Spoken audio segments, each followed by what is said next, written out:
At Christmas, I was working a double shift in the ER. My parents and sister told my 16-year-old daughter there was no room for her at the table. She had to drive home alone and spend Christmas in an empty house. I didn't make a scene. I took action instead. The next morning, my parents found a letter at their door and started screaming. On Christmas Eve, I got home around 11:45 at night, dead on my feet. I'd done compressions on a man who insisted he was just tired. He was also blue. That kind of shift. So when I saw Abby's boots by the door, my first thought was someone's bleeding. Then I saw her coat slumped on the armrest. Her overnight bag still zipped. And her, curled up on the couch in that tight, awkward sleep position like she didn't trust the furniture. I stood there waiting for the logic to catch up. She was supposed to be at my parents'. Overnight. Tradition. She begged to drive herself, just once. Newly licensed and proud of it. She even left early to be extra polite. My husband and I were both working late shifts, so the plan made sense. Until it didn't. Abby. I said softly. She opened her eyes instantly, like she hadn't really been sleeping. Hey. Why are you here? She sat up slowly. Shrugged. They said there wasn't room. I blinked. Room where? At the table. Her voice cracked halfway through. She tried to cover it with another shrug. Didn't work. They said they weren't expecting me. That there were too many people already. Grandma said she couldn't just pull up another chair last minute. She looked stressed, like I was adding to her load. You got there on time though. Yeah. Right on time. She opened the door and just looked surprised. Like I'd shown up for the wrong holiday. She paused. Then she said there wasn't a bed left either. There was. The backup excuse. She said they didn't want me driving back late, but also didn't know where else to put me. So, I left. Did anyone offer to drive you home? Nope. I stared at her. Did they at least let you eat? Another shrug. The table was packed. Lily was in my usual seat. Grandpa was talking to her like she was royalty. No one looked at me. Then Grandma said, "It's just a full house this year." And Aunt Janelle nodded. So, I left. She glanced at the table and added, "I made toast." I turned and saw it. A single slice on a paper towel, cold and slightly bent. Half a banana next to it. That was her Christmas dinner. I felt something coil in my chest. Not anger. Not yet. Just that cold, glassy feeling right before the shatter. I wasn't hungry anyway, she said. Not really. That's when her eyes started to fill. He fought it. God, she tried. Looked up. Blinked hard. Bit her lip like she could chew her way out of the emotion. They made it seem like I'd imposed, she whispered. Like showing up after it was planned, was rude. And then she cried. Quiet and slow, like a faucet you can't quite turn off. I was going to bring a pie, she added. But I thought they'd have enough food already. I sat next to her. Put my arm around her shoulders. She leaned in without hesitation. Like she'd been holding herself up out of spite. After a while, she wiped her nose on her sleeve. I know they don't like you, she said. But I thought, she cut herself off. You thought you were just the kid. Not part of it. She nodded. They didn't even say it meanly, she added. Just, like it was a practical problem. Like I was a folding chair they didn't have space for. I didn't go to bed right away. I sat in the kitchen looking at her bag still zipped. She'd packed it so carefully. Picked out the sweater my mom said she liked. Brought a little tin of cookies she made herself. I opened the fridge. There was nothing special in there. We hadn't planned a backup Christmas. Why would we? We trusted them. That's the part one couldn't get over. Not the cold cheese toast or the lack of food. Not even that she drove home alone in the dark. It's that they looked her in the eyes, this sweet, awkward, brave girl who showed up on time with cookies and a smile, and told her with 28 people inside, "There's no room for you." They didn't mean no space. They meant not you. The next morning my husband got home. Abby was still asleep. I told him what happened. He stood there for a long moment, then said, "So what do we do now?" I didn't answer. Not yet. But I already knew. Because there's turning the other cheek. And then there's turning away a 16-year-old who just wanted to be included. And they chose the latter. I didn't make a scene. I took action instead. The next morning my parents found a letter at their door and started screaming. I don't remember the first time I got called the weird one. probably before I knew what the word meant. When I was 6, I found a dead bird and asked if I could dissect it. Not to be creepy, I just wanted to understand how it worked. My mom slapped the kitchen counter and said, "Jesus, Kate, what's wrong with you?" My sister Janelle screamed and told everyone I was trying to build a zombie. I got grounded for scaring her. That kinda set the tone. I loved anatomy books. Wanted a microscope for Christmas. Asked questions about blood flow at dinner. At school, I was the one who actually raised her hand. In my family, that was enough to get you labeled a show-off. Nobody else went to college. Most didn't finish high school on the first try. I was the only one who studied during commercials. Brittle. By the time I was 12, my dad had started joking, half joking, that I wasn't really his. Too smart to be mine, he'd say. Then he'd laugh. Once I overheard him arguing with my mom when they thought I was asleep. He asked if she'd ever cheated on him. Said he always wondered because I didn't look like anyone in the family. I didn't sleep much that night. Never asked about it. Still haven't. By high school, Janelle had perfected her role as the golden child. She was loud, likable, average in school but excellent at turning every failure into a story. People loved her. She knew how to cry on cue and made sure everyone knew she watched out for me, the poor awkward one who couldn't take a joke. She used to call me Dr. Freak. In front of people. When I actually became a doctor, she upgraded it to Dr. Moneybags. So, progress? When I got the scholarship, the full ride, my parents were weirdly quiet. No celebration. No hug. My mom asked who I thought I'd end up marrying, since guys don't like women who act smarter than them. I told her maybe I'd marry myself. She didn't laugh. They didn't give me a cent. I waited tables through med school. Took shifts no one wanted. Came home with sore feet and burnout in my bones. Meanwhile, my family thought I was living the dream. They didn't visit once.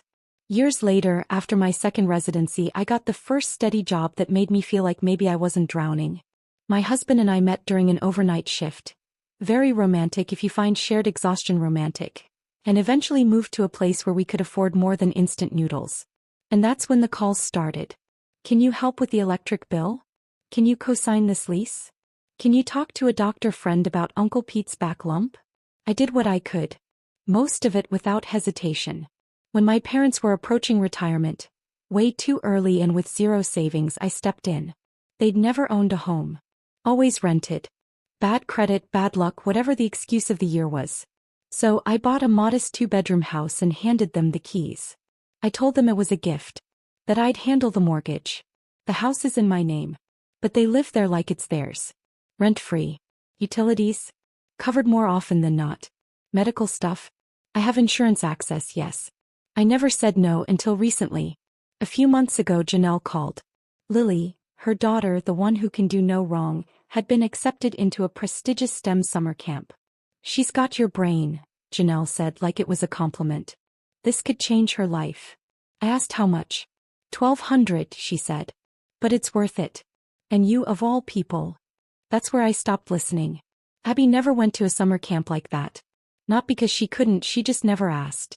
She's practical. Thoughtful. She wouldn't dream of demanding that kind of money from me, even though she could have. I told Janelle no. Politely but firmly. I said I was already covering our parents' mortgage, medical bills, and emergencies. That maybe she could apply for financial aid or a payment plan. Her tone turned fast. Wow. Must be nice to have everything and still be so stingy. She's your niece. You're just jealous because Lily's actually going places. That last one was funny. Or would have been, if I hadn't heard my mom mutter something similar a week later when she thought I was out of earshot. Apparently I was holding Lily back. Just like I always held Janelle back by being the smart one who made everyone else look bad. You know, by existing. I didn't fight it. Didn't explain. Didn't justify. I just said no and I meant it. That was 3 weeks before Christmas. Abby was excited to go to Christmas dinner. Said she felt grown up, being trusted to drive there herself. She'd packed an overnight bag and even wrapped little presents for the younger cousins. I told her I'd see her in the morning and reminded her to text when she arrived. She did. Everything seemed fine. Hours later, I stepped through our front door and discovered fine had apparently been cancelled. Abby looked up from the couch with a wobbly smile that said, "Please pretend this isn't a disaster." She told me in the smallest voice that Grandma had murmured no space at the table or anywhere else, even though she'd counted 28 chairs in use. A math problem with only one variable, her. I listened. I let her explanation thud around the room like a dropped suitcase. Then I wrapped my arms around her and let the quiet do the talking. She fell asleep still wearing the sweater she'd picked out to impress them. When the house finally settled, I sat alone in the kitchen, staring at the spot where her Christmas dinner should have been. I replayed every mortgage payment, every utility bill, every just this once Katie that had become forever. They hadn't run out of room. They'd run out of gratitude and they'd used my daughter to send the memo. That was the moment the switch flipped. No more explanations.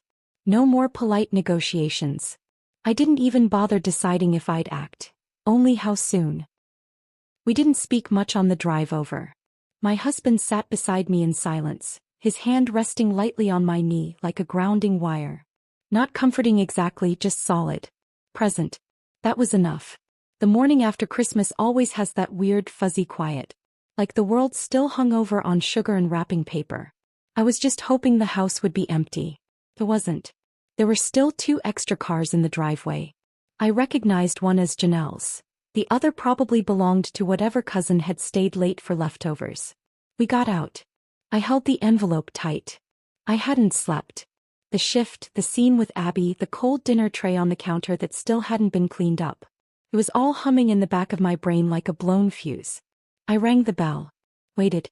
No one came. I rang again. Knocked. Nothing. Let's just leave it, my husband said gently. I stood there a second longer, then nodded. We walked back toward the car. I tucked the envelope carefully against the doorframe where it wouldn't blow away. I was opening the driver's side door when I heard it. The creak of the screen. A slippered footstep. I turned. My mother stepped out, wrapped in one of those fuzzy robes she always wore during the holidays, the kind she used to brag about getting for 90% off. She bent down, picked up the envelope, opened it and started reading. Her face went blank. Then pale. Then she screamed. Frank. Her voice cracked like a snapped wire. Frank. Get out here. She's throwing us out. My dad appeared at the door in yesterday's clothes. What the hell? Janelle followed, still in her Christmas pajamas, clutching a mug like she thought this was going to be a cozy morning. What's going on? My mom turned and pointed down the driveway like I was a stray animal that had just pissed on her porch. You ungrateful little. We got in the car and pulled away before I could catch the full sentence. Didn't matter. I knew the greatest hits. By the time we got home my phone was already buzzing. I ignored it. Then it buzzed again. And again.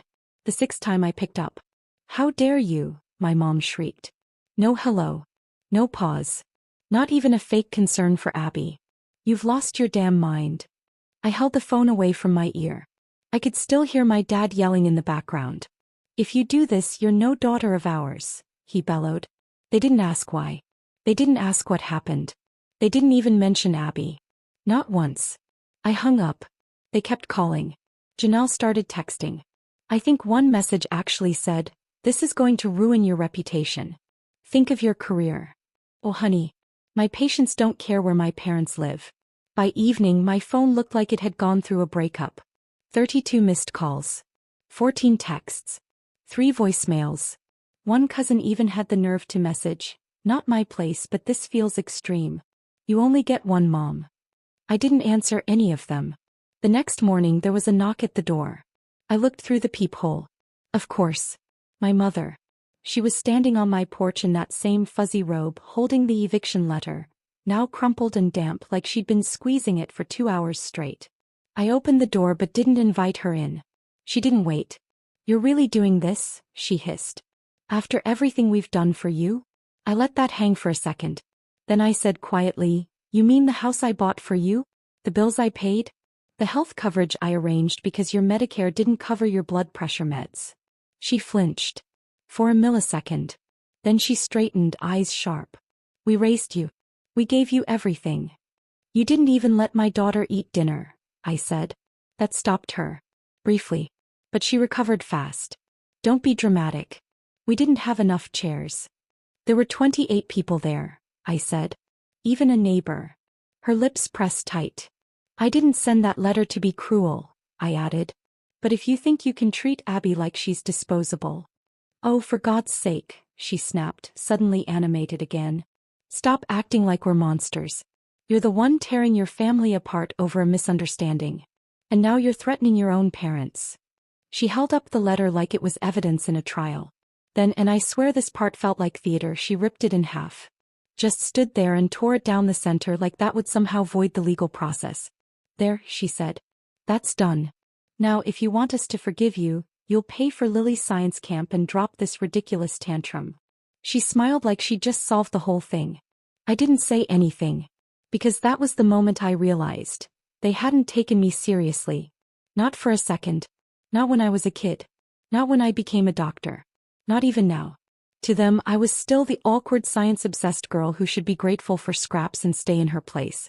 The girl they resented but never truly respected. They thought I wouldn't follow through. But they were wrong. So I let my mother walk off the porch, muttering to herself like the hero in a tragic play. And I closed the door. Quietly. Calmly. But in my head, I was already making the next move. My mother tore up the eviction letter like it was a flyer for gutter cleaning. Right in front of me. Right after accusing me of being selfish, loveless, and emotionally unstable. Then she had the nerve to smile and say, "Pay for Lily's science camp and we'll forgive you." She said we'll forgive you, like they were the victims. Like turning away my daughter at Christmas was some sort of lapse in etiquette instead of cruelty. 2 mornings later I met with a lawyer. I laid everything out. The house in my name. The mortgage I'd been paying for 7 years. The bills. The dental plan. The quiet sacrifices. He didn't flinch. "I assume you want a formal eviction," he said like it was the weather. I nodded. The notice went out that same week. 60 days. Paper stamped. Signature required. And this time they couldn't tear it up and pretend it didn't exist. I kept paying the mortgage. Wasn't about to let my credit die for the sake of a statement.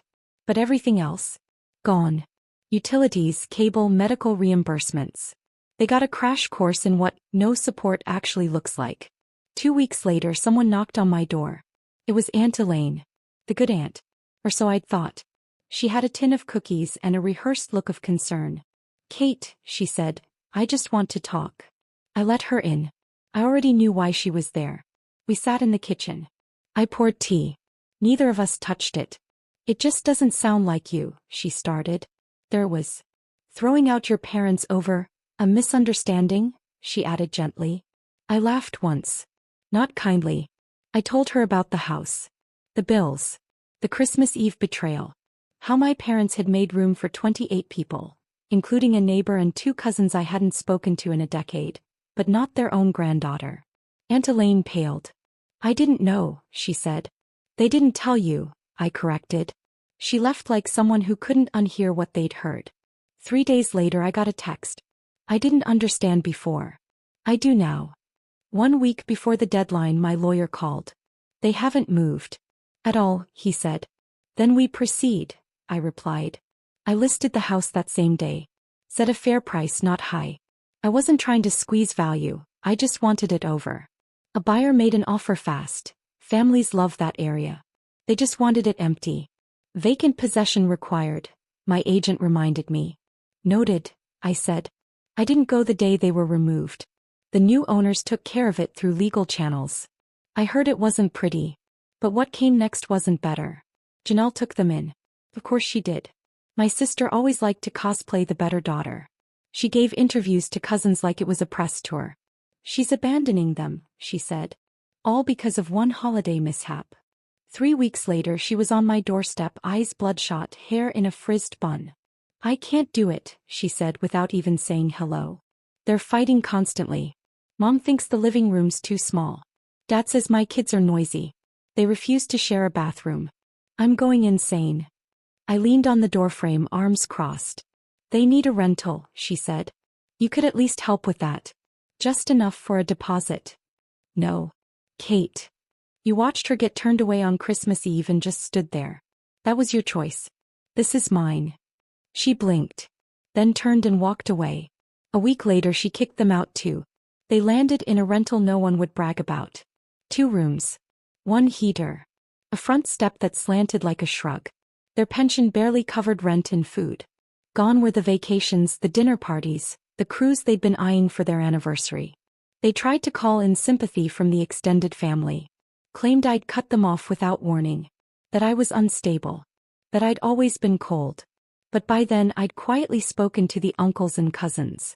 Sent them copies of the bills I'd paid. Forwarded the eviction letter, time-stamped and certified. One cousin just replied with, "Wow." Another sent a thumbs-up emoji. The family wasn't rushing to save them. And neither was I. 2 months later, Abby and I were sitting on the porch sipping iced tea. No plans. No performance. Just a quiet afternoon.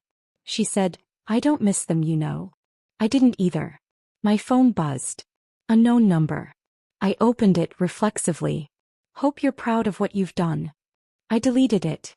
No pause. No breath. "They'll probably text again," Abby said casually. "They always do," I said. "But they're not my problem anymore." And they weren't. They said there was no room for Abby at the table. Now there's no room left in our lives for cruelty, control, or manipulation. Fast forward 2 years. They're still in that crumbling rental. Still blaming everyone but themselves. Abby's thriving now. She's studying what she loves, and the money from the house sale covered more than just tuition. It bought her peace. Me. A little bit of closure. I don't answer their calls. I don't send money. I don't lose sleep. I protected my daughter. I chose her. Finally. But tell me, did I go too far? Or just far enough? Let me know in the comments. And if you want more stories like this, don't forget to subscribe and hit the bell.